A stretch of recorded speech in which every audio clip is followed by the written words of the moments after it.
And then 47% of Christians say that pornography is a problem in the home. There are different options out there. The first option that you have to protect your family online is to manually set parental controls in every browser. That is a little cumbersome to do.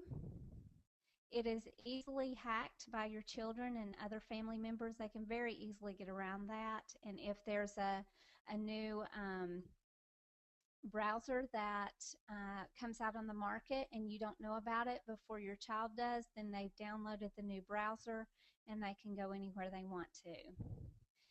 Also, you must have a pretty good working knowledge of the program options. So if you wanted to go into Internet Explorer and try to set some parental controls, you would have to know exactly where to go, how to do it, and that's a lot to keep up with because every program seems to be different. The other option is an all-in-one parental control suite, and that is what we are going to focus on tonight to help you understand that you can have an all-in-one suite that can help you protect your family easily and comprehensively. You have easy navigation with on and off buttons. It is hard to hack, and I will talk about this a little bit later about how much harder it is to get around a parental control suite. And you do not need to have working knowledge of all the individual programs that are on your computer.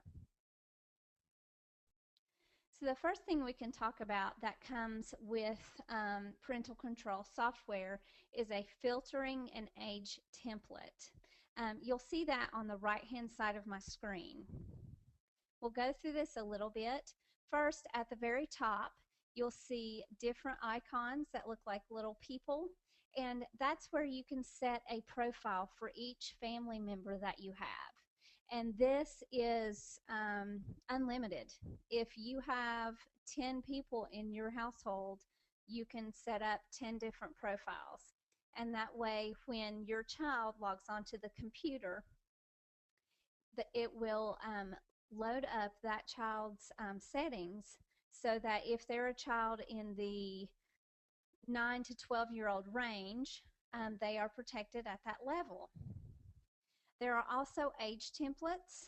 We have default age templates to where you can choose your child's age, if they're a youth, a teen, adult, or customizing your own categories. I think this is great. I have an 11-year-old right now, so I can put his profile on the youth setting, and it's more restricted. It's kind of like when your child is young and they're just learning how to walk. You certainly don't open up your whole house to them, especially if you have stairs. They might fall down the stairs. So what do? You know that you put up barricades, and when they're ready, you open up more and more doors in your house for them to roam. The internet is no different. You know, we need to start with them and open it up as they mature and as they understand what's going on and about the internet and how to search safely. Speaking of searches, one thing that a parental controls product will do is it will force a safe search on for search engines. And what that means is if you're using Google, Google actually has a setting inside of it called safe search. So when your family member searches for different information, with that safe search being on, it will block a lot of the inappropriate results from coming up in the results page for your family to see. There are also custom block and allow lists. So if your child is, say, in the youth category of ages 9 to 12, and they're having to work on a research project, and it may be something to have to do with war or something like that may be blocked, you can actually go in and manually unblock sites for your child so they can get to that site. Also, there are customizable categories at the bottom. So if your youth, let's say that you do allow them to look at things that may be blocked under the default age template, then you can definitely, in a parental control software, you can click and unclick the different categories to allow what you want them to see and not want to see. All right, I have another poll for you, and let me bring that one up. And it has to do with social networking sites. How many social networking sites exist? 3, 10, 25, or over 50? I'll give you just a minute to vote on that.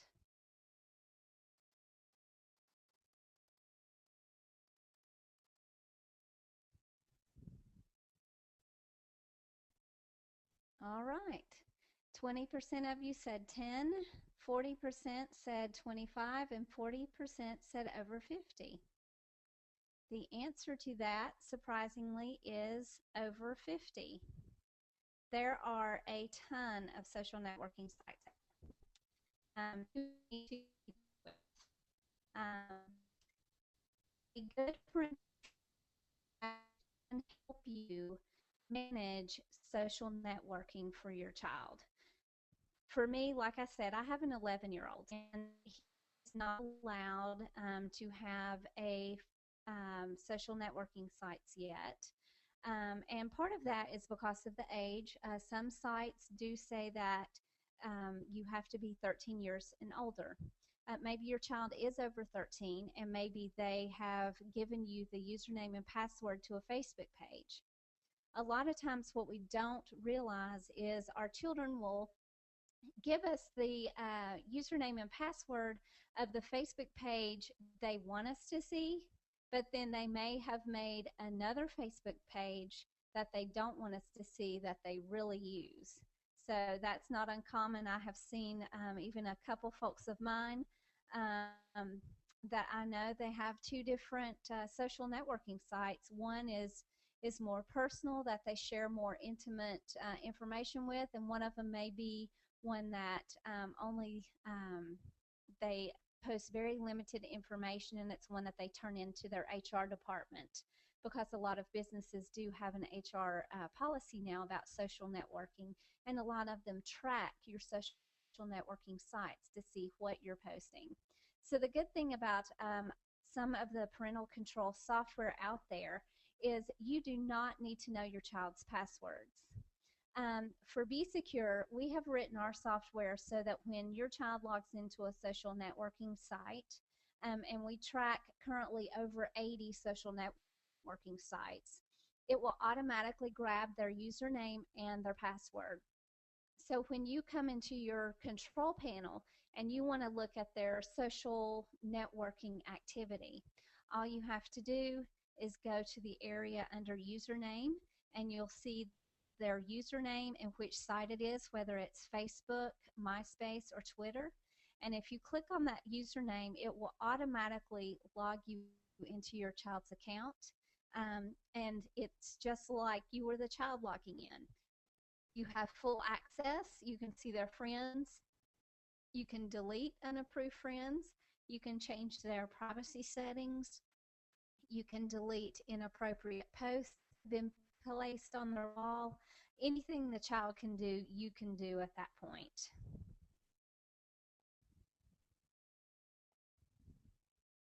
You can also set up parental controls to send you real-time text or email alerts anytime that there is inappropriate language used on any of your child's social networking sites. Now, this does cover not only inappropriate things that your child may say, but it also covers inappropriate things that someone else posts. So if one of their friends posts something inappropriate, it will email you, and you can then look and see what context was this said. It may be something innocent, it may not be. You know, as parents, we are the best line of defense to look at something like that and to know and decide whether that is something that's okay or it is something that is very inappropriate that we need to talk to our children about. Next are mobile devices in the home. I don't know about your household, but at my household, we have lots and lots of electronic devices between our cell phones that can browse the internet to a Wii or a PlayStation, an Xbox 360, other laptops, iPads, the list goes on and on. Even the little handheld PSPs and the little handheld Nintendo game systems. It seems like all of those things are now accessible to the internet. And what they do is they're accessible to the internet pretty much through your wireless device. So if you have a wireless router in your home, one thing that parental controls can do for you is it can work with your wireless router so that any wireless device that is connected to your wireless router, whether it's your own family's wireless or whether you have a guest coming over and they're using their own laptop, you do not have to worry about inappropriate sites being visited because all of those devices will be filtered from inappropriate content on the internet. Next is media filtering. That's also a very big thing now, even with TV, online gaming, music. The kids are really moving that way. They're constantly watching YouTube videos. They're watching movies online. And what you can do is you can decide what ratings are appropriate for your child. For my child, it may not be anything over a PG rating. For your child, it may be that they can see up to PG-13. With a click of a button in a parental control software, you can turn that on and off. The same with TV shows. The FCC gives rating to each TV show. So anytime your child or anyone in your family goes to NBC or CBS, ABC, Fox, any of those online videos to watch them, if you have your ratings set a certain way and they are not allowed to see anything over TV 14, if they try to view those videos, then guess what? They cannot view them. So you have control over what they're looking at. The same with the online games. Online games work with the ESRB rating system. And if you do not want your child playing any games that are mature or above on the computer, you can again set that to the level you want it to be. The same goes with explicit music through iTunes. There are some good songs out there, and there are some that definitely the language will make your ears bleed, to say the least. You can block that from your child being able to listen to that type of music through iTunes, which I think is very good. Any kind of unknown media site where it may not be a major network, such as it may not be NBC, ABC, one of the well-known ones, we just go ahead and block that to be on the safe side. Next is scheduling. What you can do is you can block access to the web based on the schedule that you set. I know my son's best friend, they have a computer at the house, and it's actually not in his bedroom. It's in a family room. But one night, when he was 10 years old, he decided that he was going to get on the internet. It was about 2 o'clock in the morning. His parents were asleep and very sound asleep. So he just walked into the living room and turned on the computer. They did not have a filter or anything on there, and he just started browsing the internet and looking at whatever he wanted to. His mom and dad were in the back room asleep. I think finally his mom heard something that kind of woke her. So she got up, and when she walked down the hall, she found him in the living room looking at material on the internet. And unfortunately, she couldn't tell what it was because when he heard his mom, he quickly closed the browser so that she couldn't see what he had been looking at. With scheduling, you can set the times. If they're supposed to be in bed by 10 p.m. and you don't want them on the internet, you block that time out and put it in red for every night or just Monday through Friday.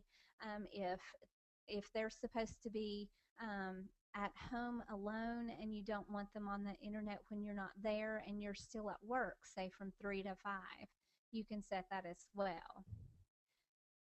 There are some children who understand that you can change the clock on your computer and then get around certain parental controls, certain manual parental controls.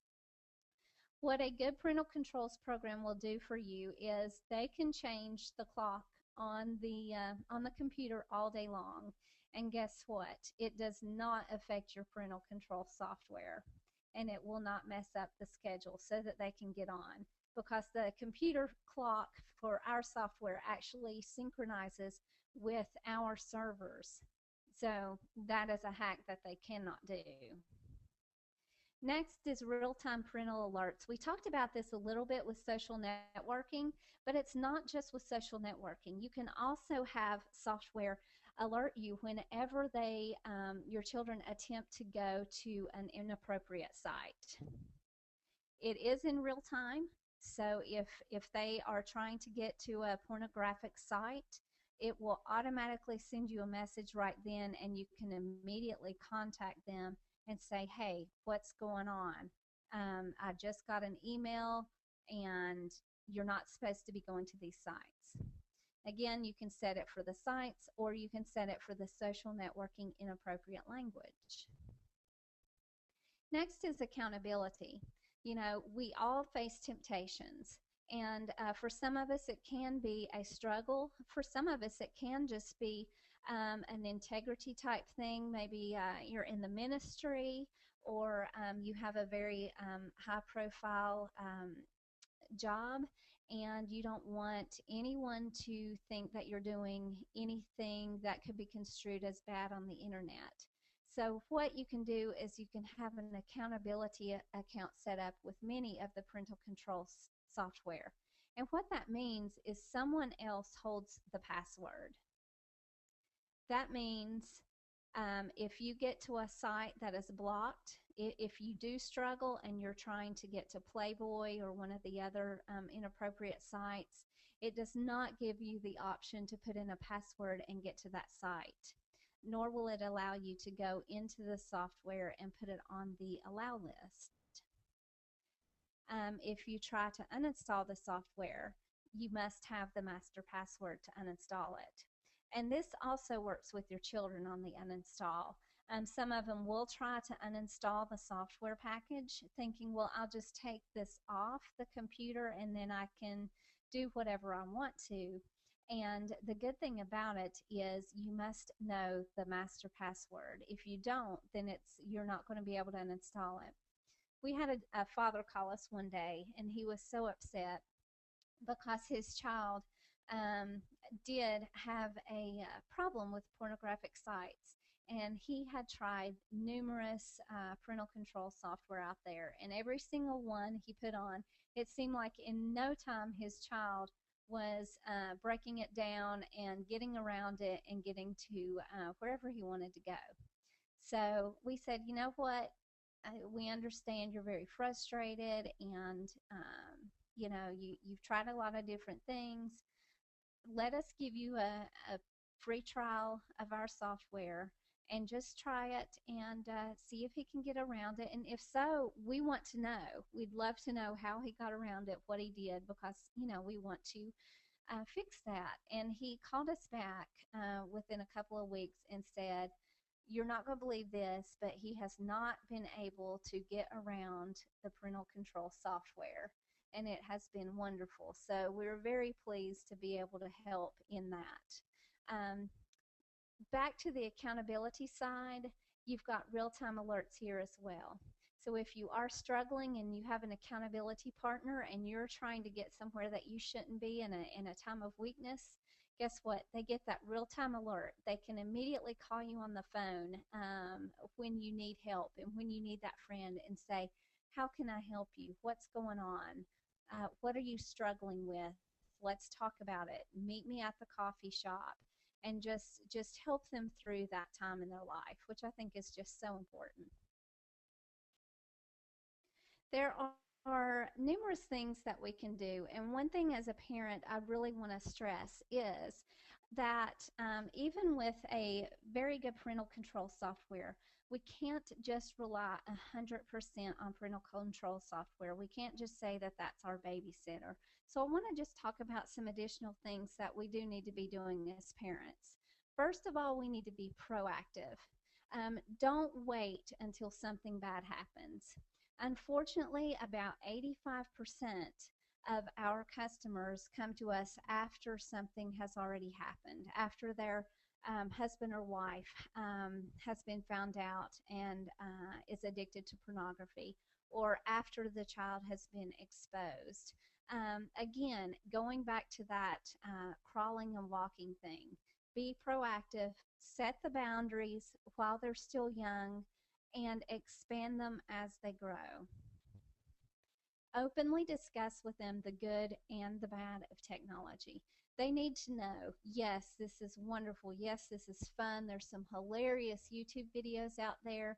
There's great social networking sites that are wonderful for keeping up with your friends and knowing what's going on. But guess what? There are bad people out there, and you need to know. Just like I do not let my child speak to strangers, it's the same thing online. We are always going through any of his sites and saying, do you know this person? Do you know this person? Especially on his Xbox, he does play online with friends, and we'll look through that and we'll go, okay, this person here, who is that? And he has to tell me, oh, that's so and so from the 7th grade at school, and that way we know. The same thing with your social networking. When you have the parental controls, and you can, it's a great opportunity. Use that login, log into the account, and ask your son or daughter, hey, come here. I'm going to pull up your account, and let's go through your friends list. Who are these folks? Do you know them? It's important that they know them, because so many times there are bad people that are going to pretend to be the age of your child, and your child may be in the mood of feeling like they need attention that day, and they're getting that attention from this stranger that they think is another child their age, and in reality, that person is not a child their age. It's someone who has a sexual predator background that's trying to groom your child, and get them to maybe eventually meet them in person. You just never know. So please openly discuss what is out there, so that they know not all of it is good, and we do have to be careful.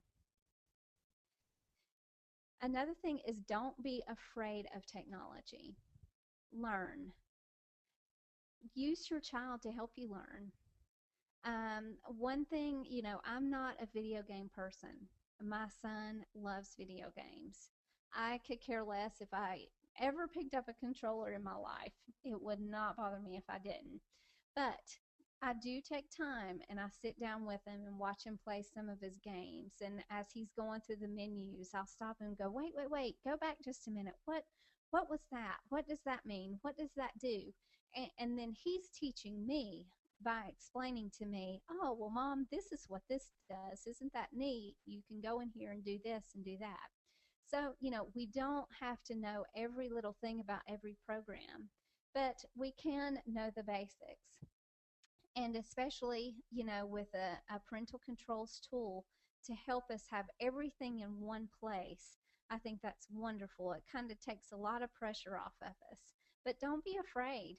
If you want to learn more about Facebook, and your child has the account, log into their account, look around, make sense of it, and then tell your child, hey, you know what? I think I want a Facebook account too. Can you help me set one up? You know, they'll be glad to help you set one up.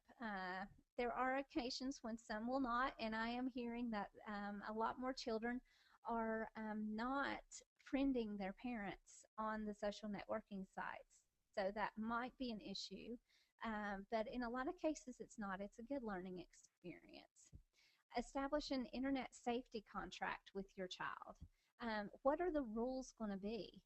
Um, what times of the day can they be on the computer? What time do they need to be off at night? You might want to say, hey, I think 2 hours a day of being on the computer is more than enough. Set those rules. What sites can they go to? Are they allowed to go to social networking sites? If so, which ones? Are they allowed to talk to people online? If so, what context? Is it friends only? Is it that they can talk to friends of their friends? Say they have a friend named Will, and Will has a cousin named Josh that lives in another state. Is it okay for them to talk to Josh, or can they only talk to Will?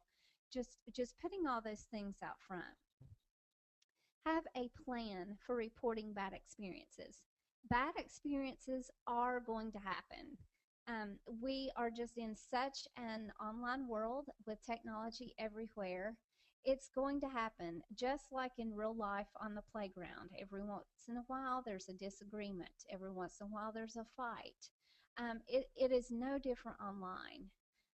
You're going to accidentally search for something, and inappropriate content is going to come up. They may have another child be mean to them online, maybe even saying false things about them, almost even bullying them. What are you going to do? What's that plan going to be? You don't want your child to be afraid to come to you and say, Mom, this site came up of this naked person.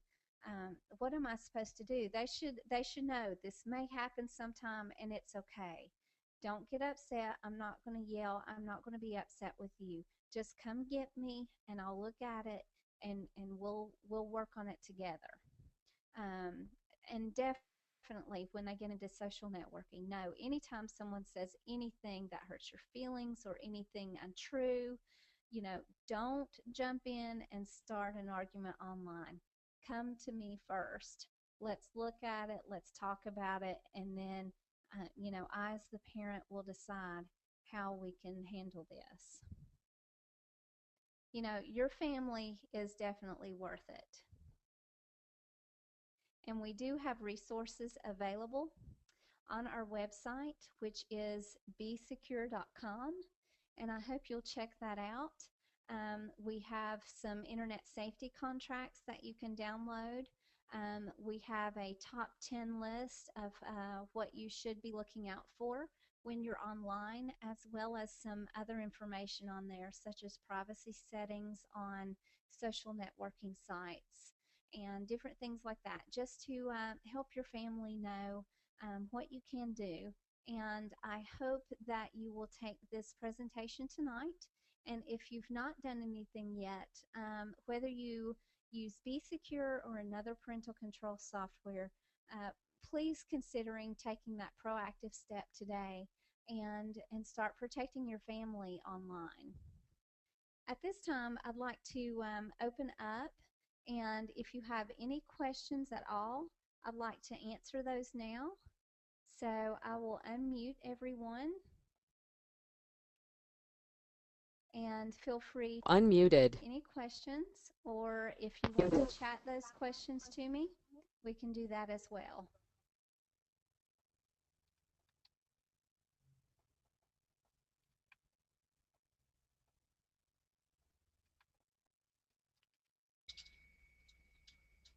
Does anyone have any questions about parental controls?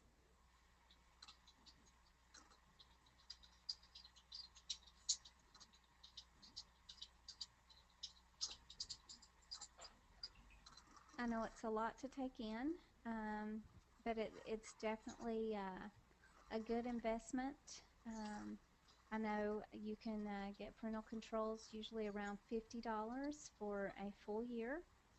And like I said, it's where you can have everything all in one place and you have control. You can log in from any computer. You don't have to be on the computer it's installed on.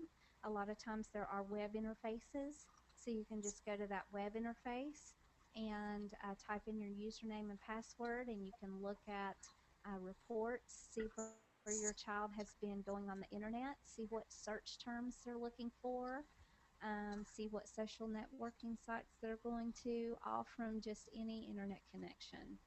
So it's very versatile now. I know in the past, I think the issue has been that the software is clunky and will slow down your computer. And that was true in the past. That has definitely been an issue. We have definitely came a long way in the internet filtering business. Now, the majority of all the processing is done actually in the internet and not on your computer, so you don't have that nasty slowdown like you used to have. Muted. Well, if there are no questions, I would like to thank all of you for being here tonight. And as a gift, I will be emailing each one of you with a promotional code that you can use to get a free Bsecure internet filter for the PC. It's actually, when you go to our website, bsecure.com, you'll choose the internet filter for PC, and in your shopping cart, there's an area for a promo code. And we have created a promo code for tonight, and it's Be Aware, B as in boy, E, A, W, A, R, E. If you put that in the promo code box and hit apply, it will actually give you a 100% discount on our PC internet filter, and you'll have our software for a year that you can use. Thank you again for being with us tonight, and I appreciate everything. If you have any questions at all, feel free to email me. My email address is press, P-R-E-S-S, at the letter B, secure.com, or feel free to call me. My number is 423-968-4082. I'm in the office Monday through Fridays from 8 until 5 Eastern Time, and I'd be glad to help any of you with any of your internet filter questions. Thanks so much, and I hope all of you have a great evening.